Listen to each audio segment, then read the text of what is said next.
Episode की शुरुआत में कमांडर आइक को पकड़कर बोलती है कि बताओ तुम इंसान हो या नहीं। तभी वहाँ पर और गार्ड्स आने लगते हैं। कमांडर बोलती है कि हे हिलना बंद करो। आइक बोलता है कि ठीक है मैं हिलना बंद करता हूँ कि तभी सब लोग फ्रीज हो जाते हैं। लड़की सोचती है कि ये सब क्या हो रहा है, ऐसा लगता है कि टाइम रुक गया है। आइक बोलता है कि मैंने तुम सबकी सेंसेस को कमजोर कर दिया है। उसके बाद वो गार्ड्स के पास जाता है और बोलता है कि हिलना मत वरना तुम्हें कहीं और चोट लग जाएगी। आइक मैजिक के साथ अब उन गार्ड्स को दूर पटक देता है। तभी पीछे से एक और गार्ड आइक पर हमला करता है। आइक उसके हमले से बचता है और उसके ऊपर मैजिक से फोर्स लगाता है। वो गार्ड उस ब्रिज को तोड़ते हुए नीचे गिर जाता है, लेकिन आइक उसे बचा लेता है। लेडी सोचती है कि इसने गार्ड को बचाया, लेकिन क्यों? अब फोर्स की वजह से वो लड़की भी नीचे गिरने लगती है, लेकिन आइक उसे पकड़ लेता है। लड़की देखती है कि उसे उसने पकड़ा हुआ है। अब वो पीछे हटकर बोलती है कि तुमने ऊपर क्या किया था? आइक बोलता है कि मैंने तुम्हें अपना नाम नहीं बताया ना, मैं हूँ डिमन लॉर्ड की 7th आर्मी का कमांडर आइक। लड़की सोचती है कि अच्छा तो ये है वो डिमन लॉर्ड की आर्मी का कमांडर जिसने कि अपनी पावर की मदद से इवालिस गांव को मुझसे बचाया था। आइक बोलता है कि तुमने पूछा था ना कि मैं इंसान हूँ या नहीं, लेकिन मैं डिमन लॉर्ड आर्मी का कमांडर हूँ तो इंसान कैसे हो सकता हूँ? अब मैं फिर से पूछता हूँ, क्या बैटल के दौरान तुमने अपने असिस्टेंट को मुझे मारने के लिए भेजा था? तो लड़की कुछ भी जवाब नहीं देती। आइक बोलता है कि कोई भी जवाब नहीं। तभी लड़की बोलती है कि मैं किंगडम की नाइट हूँ, मेरे पास तुम्हारे जैसे डिमन के लिए कोई जवाब नहीं है, अगर मुझे मारना चाहते हो तो मार दो। तभी आइक उसके नजदीक आ जाता है। वो लड़की एकदम से डरने लगती है, लेकिन आइक उसका दिमाग रीड करने लगता है। वो लड़की बोलती है कि तुम ये क्या कर रहे हो? तभी पीछे से लिलिथ आ जाती है और वो बोलती है कि आइक सामा ये क्या कर रहे हो? किसी और लड़की के साथ फ्लर्ट कर रहे हो, लेकिन इसके लिए मैं हूं ना आपके पास। आइक बोलता है कि ठीक है मैं जा रहा हूं। तो लिलिथ बोलती है कि आइक सामा मुझे इग्नोर मत करो, क्या तुम इस ह्यूमन को दिखाना नहीं चाहते कि हम दोनों कितना प्यार करते हैं? तो आइक बोलता है कि नहीं। लड़की पीछे से बोलती है कि रुको, तुम यहाँ से जा रहे हो क्या? तुम बस मुझ पर हंसने के लिए आए थे? आइक बोलता है कि नहीं, और चिंता मत करो, तुम्हारा असैसिनेशन अटेम्प्ट को लेकर कुछ भी नहीं है, इसलिए मैं जा रहा हूँ। तो लड़की बोलती है कि तुम्हें कैसे पता? मैंने तो कुछ नहीं बताया। आइक बोलता है कि मैंने तुम्हारा दिमाग पढ़ा था, वहाँ पर कुछ भी गड़बड़ नहीं है। और हाँ, तुम्हारा दुश्मन होने के नाते मुझे ये कहना तो नहीं चाहिए, लेकिन तुम्हें अपने आप को इतना ज्यादा पुश नहीं करना चाहिए। मुझे लगता है कि हारने के बाद बस यही चीज मैटर करती है कि तुम उसके बाद क्या करते हो।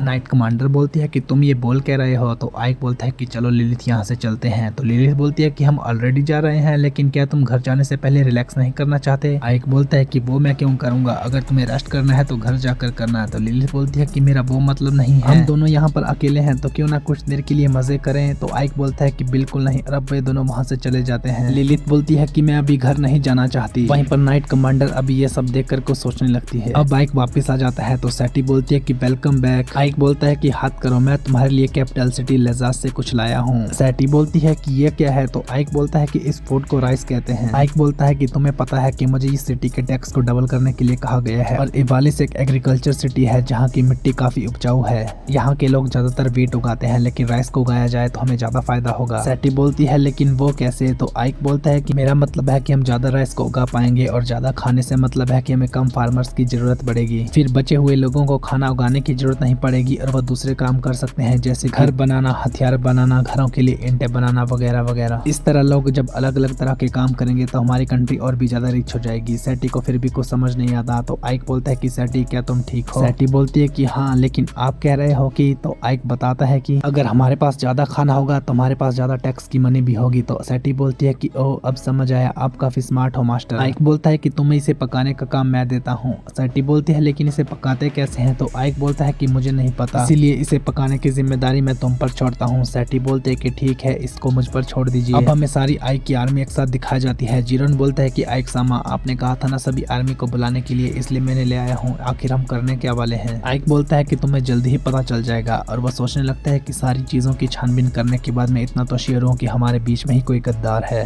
अब आइक सबके माइंड को रीड करने लगता है। जीरोन सोचता है कि आइक सामा कितने अमेजिंग है, मैं चाहता हूँ कि वो मेरा दिमाग पढ़ते रहे। अब आइक बाकी सबके दिमाग पढ़ता है। तभी एक डीमन बोलता है कि यहाँ पर हो क्या रहा है, कहीं इन्हें मेरे बारे में पता तो नहीं चल गया? कि तभी आइक एकदम से उसके सामने आ जाता है और बोलता है कि तुम स्पाई हो ना। अब शाम के समय सिफेरो आइक को बोलते हैं कि बहुत दिनों के बाद तुम डायरेक्टली मुझसे मिलने आए हो, क्या बात है? आइक को सीरियस देखकर सिफेरो बोलती है कि तुम काफी जल्दबाजी में लग रहे हो। आइक बोलता है कि मुझे इसकी आदत हो चुकी है, इसलिए मुझे कोई प्रॉब्लम नहीं, मैं बाहर इंतजार करता हूँ। सिफेरो बोलती है कि तुम्हें कोई धोखेबाज मिला है। आइक बोलता है कि तुमने ऐसा क्यों सोचा? तो सिफेरो बोलती है कि बस मेरी फीलिंग्स है। तो बताओ फिर कौन है वो? आइक बोलता है कि 7th कोर्प का सेकंड इन कमांडर जेस द वन आइड गोब्लिन। सिफेरो बोलती है कि जेस आई सी। आइक बोलता है कि तुम हैरान नहीं हो, तो सिफेरो बोलते हैं कि नहीं, मैंने गैस कर लिया था। आइक बोलता है कि जेस काफी इंटेलिजेंट और काफी इंपॉर्टेंट वॉरियर है। सिफेरो को सोचती है और खड़े होकर बोलते हैं कि उसे इसका प्राइस तो पे करना ही होगा। दूसरी तरफ मॉन्स्टर जेस को बोलता है कि आइक कमांडर से मिलने गया है। जेस दूसरे मॉन्स्टर को बोलता है कि वो इतनी जल्दी ठीक हो गया, तुमने कुछ गड़बड़ तो नहीं की थी। मॉन्स्टर बोलता है कि नहीं, मैंने उसके छाती पर हमला किया था। तभी दूसरा मॉन्स्टर बोलता है कि जेस सामा, हमारे उस स्पाई के साथ कुछ भी कांटेक्ट नहीं हो पा रहा। जेस बोलता है कि क्या,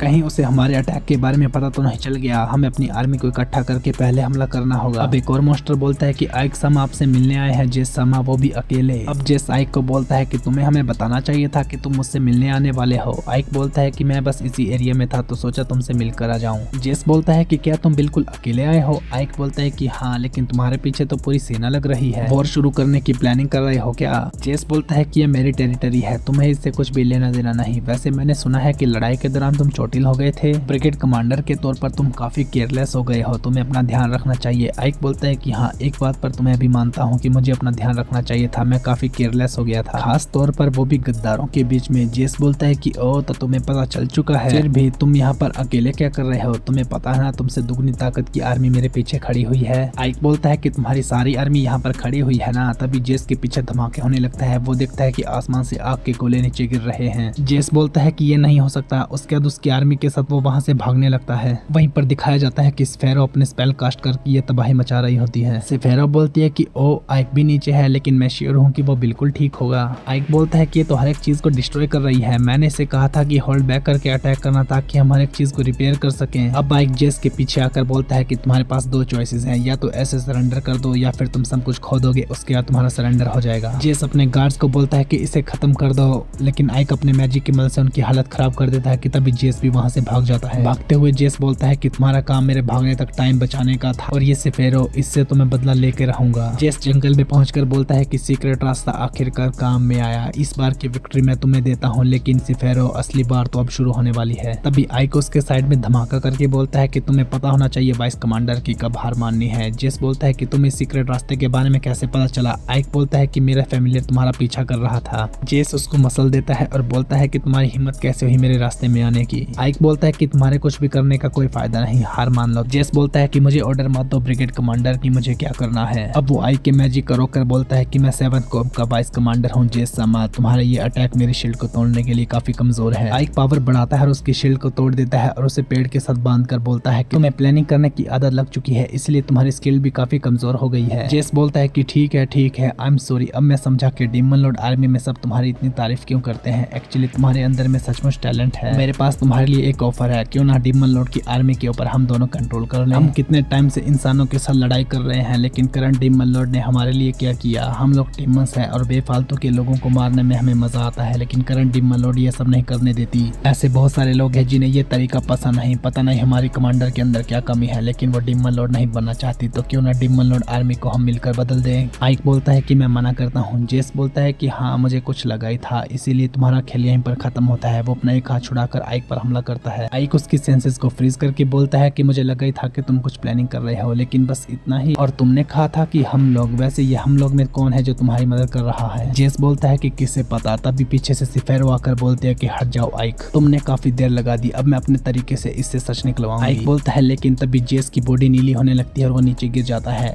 सिफेरो बोलते हैं कि मैंने कुछ भी नहीं किया। आइक बोलता है कि ये पक्का जहर है, मैं एंटीडोट स्पेल इस्तेमाल करता हूँ, लेकिन उसके साथ भी कुछ नहीं होता। वो बोलता है कि मेरा एंटीडोट स्पेल काम नहीं कर रहा। सिफेरो बोलते हैं कि लगता है ये काफी पावरफुल जहर है। सिफेरो बोलते हैं कि जेस, उन्होंने तुम्हें जहर देकर मार दिया है, इसलिए उनका नाम बता दो, तुम्हारे बदले मैं उनसे बदला ले लूंगी। जेस कुछ बोलने लगता है कि उसकी मौत हो जाती है। सिफेरो बोलती है कि गद्दार के साथ ऐसा ही होता है। आइक सोचता है कि इसे ऐसी हालत में देखकर मुझे इस पर दया आ रही है, क्या ये मेरी इंसानियत की वजह से है? एक दिन मेरी यही सोच मुझे जरूर नुकसान पहुंचाएगी। अब हमें डीमन लॉर्ड का कसल दिखाया जाता है। डीमन लॉर्ड बोलती है कि लगता है चीजें काफी ज्यादा सीरियस है। सिफेरो, बताओ तुम यहाँ पर क्यों आई? सिफेरो बताती है कि जो कुछ भी लड़ाई के दौरान हुआ उसके पीछे है 3rd कोर का लीडर बेस्टियो। डीमन लॉर्ड बोलती है कि तुम्हारे पास क्या सबूत है? सिफेरो बोलती है कि उसने मेरे वाइस कमांडर को अपनी साइड मिलाकर हमें मारने की कोशिश की थी, इसके साथ साथ आपको भी। डीमन लॉर्ड बोलते है कि सेफिरियो ये सब कहना चाहती है, तुम इस बारे में क्या कहना चाहते हो? और अब हमें बेस्टियो का रूप दिखाया जाता है। Okay guys, thank you so much for watching. यही था आज का एपिसोड। आई होप आपको ये वीडियो पसंद आई होगी। अगर आपको ये वीडियो पसंद आई है तो प्लीज मेरी वीडियो को लाइक, शेयर और मेरे चैनल को सब्सक्राइब करें। मिलते हैं नेक्स्ट एपिसोड के साथ, तब तक के लिए